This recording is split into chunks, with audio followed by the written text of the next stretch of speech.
नमस्कार दोस्तों, dark stories Hindi में आपका स्वागत है।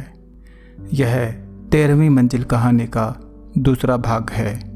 अगर आप शुरू से कहानी सुनना चाहते हैं तो इस कहानी का पहला भाग भी सुने। उसका लिंक आपको डिस्क्रिप्शन में मिल जाएगा। 13वीं मंजिल कहानी के पहले भाग में आपने सुना कि कुमार नौकरी की तलाश में अपने दोस्त सूरज के शहर जाता है। जिस बिल्डिंग में सूरज रहता था उसकी 13वीं मंजिल की कहानी सुनाते हुए सूरज ने बताया कि 13वीं मंजिल एक शैतान के कारण हॉन्टेड है और वहाँ पर कोई भी नहीं रहता। जब एंथोनी अपने परिवार के साथ वहाँ रहने आया तो उसकी बड़ी बेटी डोरोथी के साथ अजीब अजीब घटनाएं होनी शुरू हो गई। सुबह उठने के बाद उसकी कोहनियों और घुटनों पर जख्मों के निशान मिलते थे।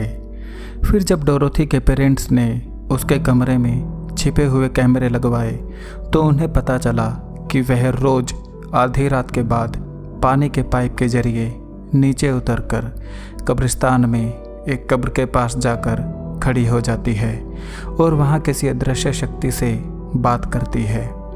बाद में उन्हें पता चला कि इसका कारण एक शैतान है जो डोरोथी की जान लेना चाहता है। वह बार बार उस पर हमला करता है, लेकिन किसी तरह डोरोथी अब तक बची हुई थी। एंथोनी ने एक पादरी की सहायता ली, लेकिन जब उसने डोरोथी के कमरे में एक काली परछाई को खड़े देखा तो वह डर कर पीछे हट गया। वह बहाना बनाकर अपने घर जाने लगता है और उसकी कार का एक्सीडेंट हो जाता है। जब एंथोनी उसे देखने हॉस्पिटल गया तो उसने कहा कि उसके एक्सीडेंट का कारण वही शैतान है और वह आगे उनकी सहायता नहीं कर पाएगा। मायूस होकर एंथोनी वापस लौट जाता है। घर जाते हुए रास्ते में उसने सबके लिए कुछ शॉपिंग की और डिनर भी बाहर से पैक करवा लिया। वह सोच रहा था कि वह अपने परिवार को किसी भी हाल में टूटने नहीं देगा, लेकिन उसे क्या पता था कि घर पर एक और अनहोनी उसका इंतज़ार कर रही थी। यहाँ तक आपने पहले भाग में सुना, अब आगे सुनिए। जब एंथोनी घर पहुँचा तो उसने देखा कि उसके अपार्टमेंट का दरवाज़ा खुला पड़ा था। जैसे ही वह अंदर घुसा उसने देखा कि घर में जगह जगह खून के छींटे लगे हुए हैं। यह देखकर किसी बहुत बड़ी अनहोनी की आशंका से उसका दिल कांपने लगा। शॉपिंग किया हुआ सामान उसके हाथ से छूट जाता है और वह अपनी पत्नी और बेटियों को आवाज़ लगाते हुए आगे बढ़ता है, लेकिन उसे कोई जवाब नहीं मिलता। इस कारण वह और भी भयभीत हो जाता है। अचानक उसकी नज़र बेडरूम की तरफ पड़ी। बेडरूम के दरवाजे पर बहुत सारा खून पड़ा था। एंथोनी का दिल और ज़ोर से धड़कने लगता है और वह तेज़ी से बेडरूम की तरफ बढ़ता है। जैसे ही वह बेडरूम के अंदर घुसा उसने देखा कि फर्श पर एक कुत्ते की लाश पड़ी हुई है और उसकी पत्नी और दोनों बेटियां वहीं पर एक कोने में एक दूसरे से लिपटे हुए सहमे से बैठे हुए हैं। वह इतने डरे हुए थे कि उनकी आवाज़ भी नहीं निकल रही थी। जैसे ही उन्होंने एंथोनी को देखा वह तीनों भागकर उससे लिपट जाते हैं और बेतहाशा रोने लगते हैं। एंथोनी यह देखकर चैन की सांस लेता है कि वह खून उनमें से किसी का नहीं बल्कि एक कुत्ते का था। इसके बाद एंथोनी उन्हें समझा बुझाकर शांत करता है। वह कुत्ते की लाश को एक कपड़े में लपेटकर बिल्डिंग के बाहर रखे डस्टबिन में फेंक आता है। फिर वापस आकर वह खून के धब्बों को साफ करता है। इसके बाद वह रेस्टोरेंट से लाया खाना मैरी और दोनों बेटियों को खिलाता है। फिर दोनों बेटियों को उनके कमरे में सुलाने के बाद वह अपने कमरे में आकर मैरी से पूछता है कि क्या हुआ था, वह कुत्ता घर में कैसे आया और आया तो मरा कैसे। तब मैरी ने घटना शुरू से बताते हुए कहा, शाम के 7:30 बजे हम सब मिलकर टीवी देख रहे थे। तभी 15वें फ्लोर पर रहने वाले शर्मा जी की पत्नी आ गई। वह इवनिंग वॉक करके आई थी और उसके साथ उसका कुत्ता भी था। वह सोसाइटी में होने वाले एक फंक्शन के बारे में बताने आई थी, तो मैंने उसे अंदर बुला लिया। फिर अलीना उसके कुत्ते के साथ कुछ ही देर में घुल मिल गई और वे दोनों एक दूसरे के साथ खेलने लगे। अलीना एक टेनिस की बॉल को इधर उधर फेंक रही थी और वह कुत्ता उसे उठा के ला रहा था। फिर जब अलीना ने बॉल फेंकी तो वह बेडरूम में चली गई। कुत्ता बॉल लेने बेडरूम में गया, लेकिन जैसे ही वह बेडरूम में घुसा वह ज़ोर ज़ोर से भौंकने लगा। यह देखकर हम सब भी बेडरूम में पहुंच गए। हमने देखा कि कुत्ता हवा में देखकर भौंक रहा है। शायद उसे ऐसा कुछ नज़र आ रहा था जो हमें दिखाई नहीं दे रहा था। तभी अचानक वह दृश्य शक्ति उस पर हमला कर देती है और एक ही बार में कुत्ता लड़खड़ा कर गिर जाता है और उसका खून बहने लगता है। वह उठकर भागने की कोशिश करता है और थोड़ी देर इधर उधर भागने के बाद वापस बेडरूम में आकर गिर जाता है और मर जाता है। यह देखकर मिसेज शर्मा यह कहते हुए भाग गई कि तुम्हारे घर में भूत है। फिर जैसे ही हम लोग बेडरूम से बाहर निकलने लगे, दरवाज़ा अपने आप बंद हो गया और डोरोथी ने उस शैतान की वही हंसी सुनी जिससे हम बहुत डर गए और एक कोने में दुबक कर तुम्हारे आने तक बैठे रहे। यह कहकर मैरी चुप हो गई। तब एंथोनी ने उससे कहा कि उसने एक झाड़ फूंक करने वाले का पता लगा लिया है और वह उसे सुबह होते ही लेके आएगा। लेकिन सुबह होने में अभी पूरी रात बाकी थी और वह रात अभी उन पर और भारी पड़ने वाली थी। सूरज कहानी सुनाता जा रहा था और कुमार बड़े ध्यान से सुनता जा रहा था। उन्हें पता ही नहीं चला कि कब शाम हो गई। घड़ी की तरफ देखते हुए सूरज ने कहा, 7 बज गए, बाकी कहानी बाद में सुनना, अभी डिनर का इंतजाम करना है। तभी कुमार ने कहा, मैं इतने साल बाद तुमसे मिला हूँ, आज डिनर बाहर करते हैं ना। कुमार की बात से सहमत होते हुए सूरज ने कहा, चलो ठीक है, वैसे भी कल मेरी छुट्टी है, हम बाहर जा सकते हैं। तुम तैयार हो जाओ, हम मेरे मनपसंद रेस्टोरेंट जा रहे हैं। इसके बाद दोनों एक रेस्टोरेंट जाकर डिनर करते हैं। वहाँ से आते आते उनको 10 बज जाते हैं। सूरज कुमार का बिस्तर भी अपने बिस्तर के पास लगा लेता है ताकि देर रात तक वह अपने पुराने दोस्त से बात कर सके। बिस्तर पर लेटते ही कुमार ने कहा, आगे बताओ क्या हुआ। मैं कुछ समझा नहीं, सूरज ने कहा। अरे तुम 13वीं मंजिल की कहानी सुना रहे थे जिसमें उस रात कुछ होने वाला था, कुमार ने कहा। तब सूरज ने कहा, अच्छा अच्छा, हाँ सुनाता हूँ। इसके बाद सूरज ने कहानी को आगे बढ़ाते हुए कहना शुरू किया। रात के करीब 1:30 बज रहे थे, सब सो चुके थे। तभी एक आवाज़ सुनकर डोरोथी की नींद खुल गई।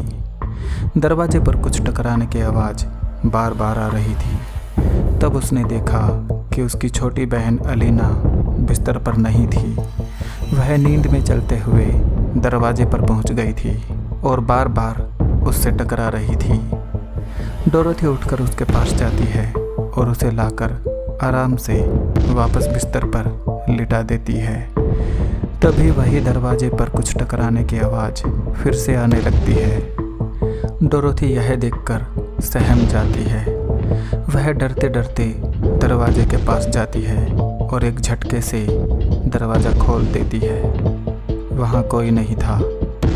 तब तक उसकी छोटी बहन अलीना जाग जाती है। डोरोथी दरवाज़ा बंद करके बिस्तर की तरफ आने लगती है। तभी अलीना दरवाजे की तरफ इशारा करते हुए रोने लगती है। डोरोथी जैसे ही पीछे मुड़कर देखती है तो उसकी रूह कांप जाती है। उसके पीछे काले कपड़े पहने लंबे हाथों वाला वही शैतान खड़ा था। डोरोथी के कुछ कर पाने से पहले ही वह उसे ज़मीन पर पटक देता है और फिर से उसके ऊपर चढ़कर उसका गला घोंटने लगता है। यह देखकर अलीना ज़ोर ज़ोर से चिल्लाने लगती है उसकी आवाज़ सुनकर एंथोनी और मैरी की नींद खुल जाती है और वे भागते हुए वहाँ आते हैं। उनके आते ही वह शैतान गायब हो जाता है। लेकिन डोरोथी की हालत ख़राब हो गई थी और वह सांस नहीं ले पा रही थी। उसके गले पर उस शैतान की उंगलियों के निशान साफ दिख रहे थे। एंथोनी तुरंत ही पूरे परिवार के साथ हॉस्पिटल पहुंच जाता है, क्योंकि वह अब किसी को उस घर में अकेला नहीं छोड़ सकता था। हॉस्पिटल में डोरोथी को तुरंत ही ऑक्सीजन चढ़ाई जाती है, जिससे उसे थोड़ी राहत मिलती है और कुछ देर बाद वह सामान्य रूप से सांस लेने लगती है। वह अभी तक सदमे में थी और वह अपने पिता से कहती है कि चाहे कुछ भी हो जाए, पर वह वापस उस घर में नहीं जाएगी। डोरोथी की बात मानते हुए एंथोनी ने अपने एक दोस्त स्टीफन से उसके घर रुकने के लिए बात की। वह खुशी खुशी मान गया। उसने कहा कि उन लोगों के आने से उसकी 7 साल की बेटी नैन्सी को भी दोस्त मिल जाएंगे और वह उनके साथ खेल लिया करेगी। इसके बाद एंथोनी अपने परिवार के साथ स्टीफन के घर रहने लगता है। एंथोनी की छोटी बेटी अलीना और स्टीफन की बेटी नैन्सी बहुत अच्छे दोस्त बन गए थे और स्कूल से आने के बाद वे खूब खेला करते थे। और डोरोथी भी अब फिर से कॉलेज जाने लगी थी। एंथोनी को इस बात की खुशी थी कि उसके बच्चे अब खुश नज़र आ रहे थे, लेकिन उसको यह नहीं पता था कि ये तो सिर्फ तूफ़ान आने से पहले वाली शांति थी। आधी रात हो चुकी थी और सब आराम से सो रहे थे। तभी एंथोनी की छोटी बेटी अलीना को लगा जैसे कोई उसे धीरे से उसका नाम लेकर पुकार रहा है। तब उसने देखा कि नैन्सी उसे बुला रही है। उसे देखकर वह खुश हो गई। वह चुपचाप उठकर नैन्सी के पास जाती है। नैन्सी ने उससे कहा कि क्या वह उसके साथ खेलेगी। अलीना ने तुरंत हामी भर दी।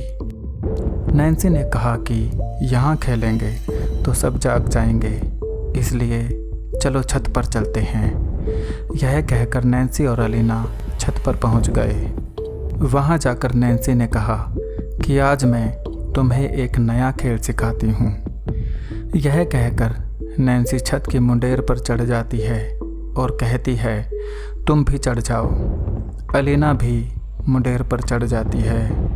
नैन्सी ने उससे कहा कि पहले मैं कूदती हूँ, फिर तुम कूद जाना। अलीना ने हाँ भर दी। यह कहकर नैन्सी छत से कूद जाती है। अलीना भी कूदने के लिए तैयार हो गई, लेकिन जैसे ही वह कूदने लगी, 2 हाथों ने उसे छत से गिरने से बचा लिया। एंथोनी वहाँ पहुँच गया था। अलीना की खुसर पुसर से एंथोनी की नींद खुल गई थी और वह उसका पीछा करते हुए छत पर आ गया था। अलीना ने गुस्से से कहा, मुझे कूदने दो, हम खेल रहे हैं। तब एंथोनी ने उसे नींद से जगाया और उसे बताया कि वह छत पर अकेली आई थी और नैन्सी अपने कमरे में सो रही है। अलीना को यह बात समझ नहीं आई, लेकिन एंथोनी जान चुका था कि वह शैतान उसके परिवार का पीछा करते करते यहाँ तक पहुँच गया था। अगली सुबह भोर होते ही एंथोनी झाड़ फूंक करने वाले तांत्रिक से मिलने के लिए निकल पड़ा। जिस व्यक्ति ने एंथोनी को इस तांत्रिक के बारे में बताया था, उसने कहा था कि यह कोई आम तांत्रिक नहीं था, बल्कि यह खुद यह चुनता था कि किसकी मदद करनी है और किसकी नहीं। इस तांत्रिक ने दूसरों के कल्याण के लिए अपने आप को समर्पित कर रखा था।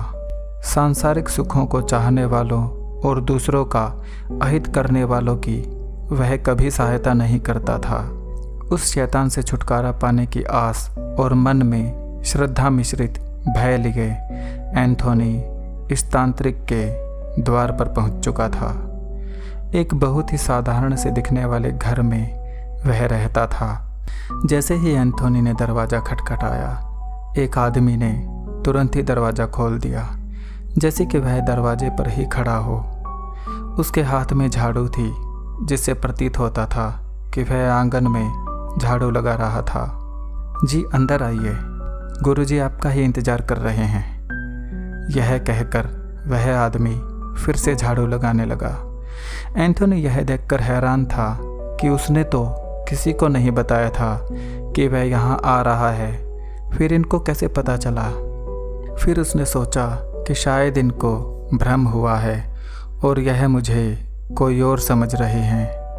एंथोनी इस उधेड़बुन में लगा ही था कि उस आदमी ने मुस्कुराकर एक कमरे की ओर इशारा करते हुए कहा, आप अंदर जाइए, आपका काम हो जाएगा।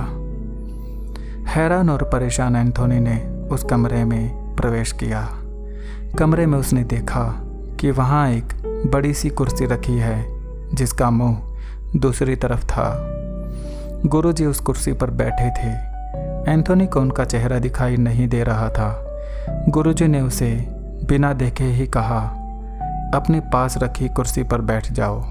एंथोनी बिना कुछ कहे कुर्सी पर बैठ गया। फिर गुरुजी ने कहा, मैं तुम्हें एक कहानी सुनाता हूँ। जंगल में एक खरगोश रहता था। वह बहुत होशियार था। कम से कम वह खुद को तो समझता ही था। जहाँ वह रहता था उससे कुछ ही दूरी पर एक नदी थी जहाँ वह अपनी प्यास बुझाने जाता था। लेकिन उसकी एक समस्या थी। जिस जगह वह पानी पीता था उसी जगह एक भालू भी पानी पीने आता था। खरगोश को भालू से डर लगता था और जिस दिन भालू वहाँ आता था वह पूरा दिन नदी के किनारे ही पड़ा रहता था और खरगोश उस दिन प्यासा ही रह जाता था। भालू जब भी खरगोश को देखता तो उसे डराकर भगा देता। इस समस्या से खरगोश बहुत परेशान रहने लगा। उसकी परेशानी देखकर उसके घर के पास पेड़ पर रहने वाली एक बूढ़ी गिलहरी ने उससे कहा कि यदि वह भालू से बचना चाहता है तो उसे हाथी से दोस्ती कर लेनी चाहिए। खरगोश को गिलहरी की बात जंच गई और उसने कुछ ही दिनों में एक हाथी से दोस्ती कर ली। अब वह हाथी पर चढ़कर नदी पर जाने लगा। भालू ने जब हाथी को आते देखा तो वह डरकर भाग गया। उस दिन के बाद भालू कभी उस जगह पानी पीने नहीं आया। इतना कहकर गुरुजी चुप हो गए। एंथोनी इस मौन को और नहीं सह सका और उसने कहा, मैं आपकी कहानी का मतलब नहीं समझा। इस पर गुरुजी ने कहा, तुम्हारा मन पूर्वाग्रह और बहुत से विचारों से भरा पड़ा है और उस पर अविश्वास के बादल छाए हुए हैं। यदि तुम सत्य को देखना चाहते हो तो तुम्हें अपने मन को विचारों से खाली करना पड़ेगा। तभी तुम अपनी समस्या का सही समाधान ढूंढ सकते हो। तुम्हें मुझसे क्या काम है? इसके बाद एंथोनी ने गुरुजी को उस शैतान के बारे में पूरी बात बताई। एंथोनी की बात सुनकर गुरुजी ने कहा, हम यहाँ पर शैतानों से निपटने का काम नहीं करते। यह सुनकर एंथोनी मायूस हो गया। उसे जिस मदद की उम्मीद थी वह उसे नहीं मिली। वह उठकर जाने लगता है। तभी गुरुजी ने अपनी कुर्सी एंथोनी की तरफ घुमाई और कहा, मैं खुद तुम्हारी मदद नहीं कर सकता, पर अपने एक शिष्य को तुम्हारे साथ भेज सकता हूँ जो तुम्हारी पूरी मदद करेगा। गुरुजी की आवाज़ सुनकर जब एंथोनी ने पलट कर देखा तो वह हैरान रह गया। आश्चर्य के सागर में गोते खा रहे एंथोनी ने कहा, आप तो बाहर आंगन में झाड़ू लगा रहे थे, फिर यहाँ कैसे?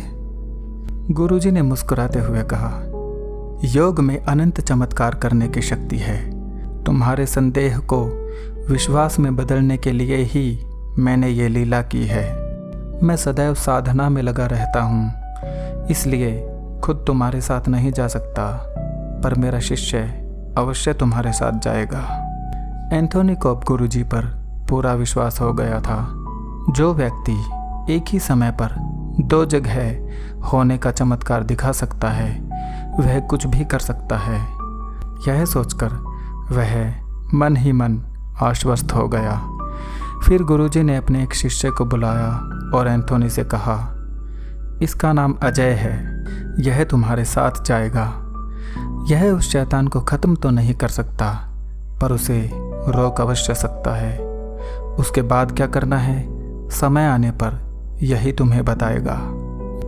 यह सुनकर एंथोनी ने गुरुजी का धन्यवाद किया और उनके शिष्य के साथ वापस अपने घर के लिए रवाना हो गया। उसका मन अब काफ़ी शांत हो गया था। उसे अंधकार में उम्मीद की एक किरण दिखाई दी थी और वह खुली आंखों से अपने सुखद भविष्य के सपने देख रहा था। दोस्तों, कहानी का दूसरा भाग यहीं पर ख़त्म होता है। कहानी का तीसरा और अंतिम भाग जल्द ही पब्लिश किया जाएगा। दूसरा भाग आपको कैसा लगा हमें कमेंट्स में ज़रूर बताएं। अगर अभी तक चैनल को सब्सक्राइब नहीं किया है तो अभी कर लें, क्योंकि हम ऐसी हॉरर स्टोरीज़ लेकर आते रहते हैं। तो मिलते हैं 13वीं मंजिल के अंतिम भाग के साथ अगले वीडियो में। तब तक के लिए नमस्कार।